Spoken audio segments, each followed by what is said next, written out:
Coucou tout le monde, j'espère que vous allez bien. Allez, on va demander une carte. On va essayer d'obtenir juste une carte avec le tarot de Marseille Waite. On va prendre une carte et on va essayer de décortiquer cette énergie pour justement voir ce qu'on a comme info. Allez, on a quoi? Waouh! On a le 3 de coupe qui tombe à l'envers. Bon. Avec cette carte, je vous la montre dans le bon sens.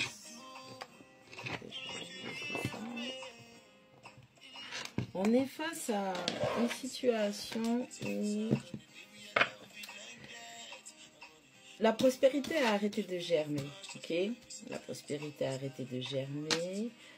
On a, au lieu de remplir les coupes, on les a renversées. Donc, ce qui fait qu'on a quand même gaspillé ce sur quoi on s'était focus pour remplir. On a une perte aussi, parce que c'est la tête à l'envers. Ça veut dire qu'il y a une perte de direction. Vous ne savez pas dans quelle direction donner votre amour, votre soutien, votre support. Parce que c'est aussi une carte de soutien, de support de l'équipe et tout ça. On a des festivités qui sont placées au mauvais endroit. C'est comme si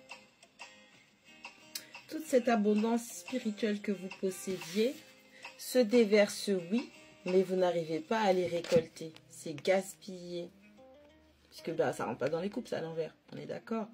Et donc on est dans le manque, on est dans la perte. Le rouge, le bleu et du blanc.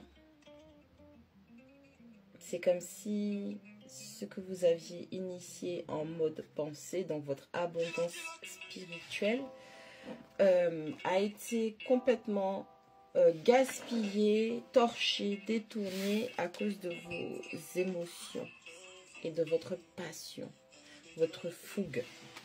C'est comme si toute cette prospérité spirituelle, cette richesse spirituelle que vous deviez récolter, vous l'avez gaspillée au mauvais endroit.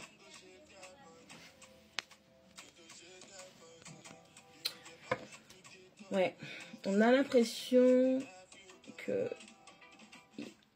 Alors, c'est un groupe de personnes, ok,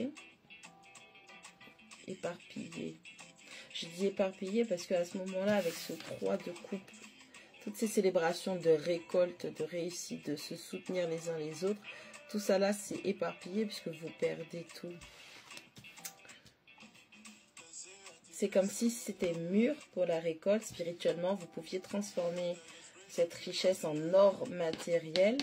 Mais au final, ça ne reste que de la richesse spirituelle que vous dilapidez. On a quelqu'un ou un groupe de personnes qui manque de soutien et qui ne fait que déverser. Vous êtes du style à donner, donner et vous ne recevez rien. Et je dirais surtout que ce que vous donnez, vous ne le convertissez pas. C'est pas parce que spirituellement vous avez une citrouille que vous devez déverser une citrouille sur autrui. Peut-être qu'il faut transformer ça. Par exemple, faire une soupe de citrouille, faire une tarte, faire un gâteau. En tout cas, convertir ça. Qu'est-ce qu'on a? J'ai l'impression que dans votre entourage, il y a des personnes qui se délectent et qui s'amusent de cette perte et de votre manque de discernement quant à votre façon de dilapider cette richesse spirituelle. Qu'est-ce qu'on a d'autre?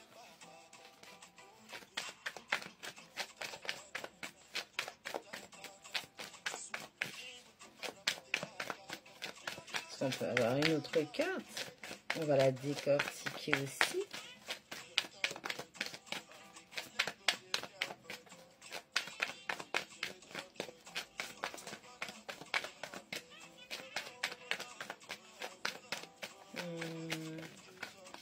Vous avez planté les bonnes graines. En tout cas, vous avez planté les bonnes graines. Et quand c'était le moment de la récolte... ok, c'est bien ça. Alors, vous avez planté les bonnes graines spirituellement. Hein, on a quelqu'un qui a vraiment travaillé, épuré, mettre en place, faire croître son jardin spirituel, son compte en banque spirituel, je dirais même. Mais quand est venu le moment de savoir où il faudra dépenser cet or spirituel, eh ben, vous avez choisi peut-être le mauvais groupe d'amis, le mauvais entourage ou la mauvaise façon de distiller, de partager cette fortune. Manque de discernement. On a le pape. On a cette personne qui est très dogmatique. On a une personne qui a plutôt un masque rigide. Quelqu'un qui veut plier les lois, la structure à sa guise, à sa mentalité, parce qu'elle se couronne de connaissances, de savoir, de compréhension.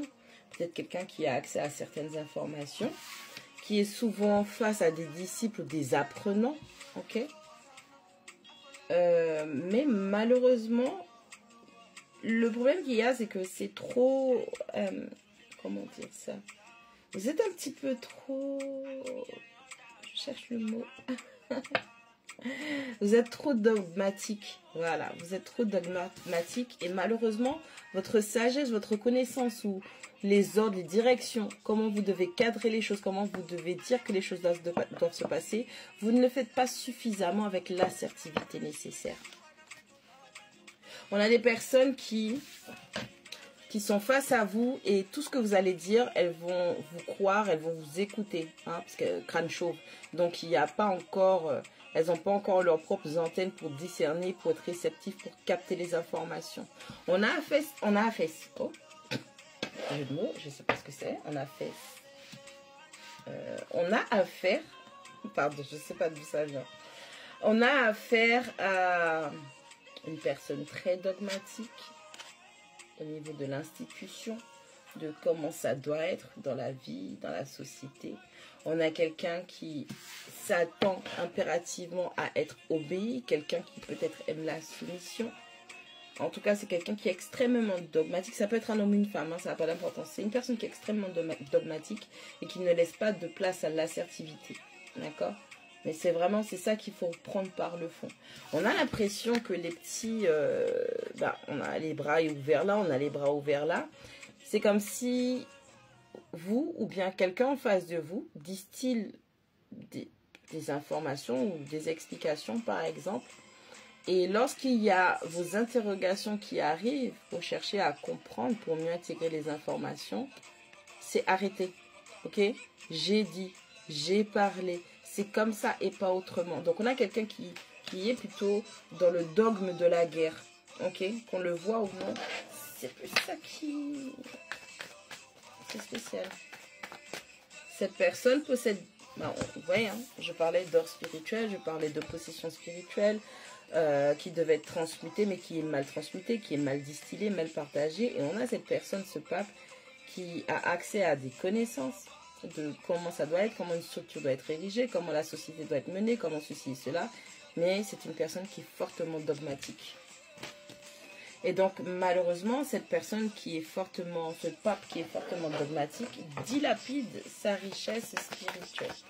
Alors, la richesse spirituelle, c'est vos connaissances, votre savoir, votre sagesse, votre réceptivité aussi. Comment vous faites pour structurer tout ça, pour pouvoir le déverser dans le monde. J'avais dit une carte, je suis déjà arrivée à 4. Hein. On a cette reine de bâton qui vient,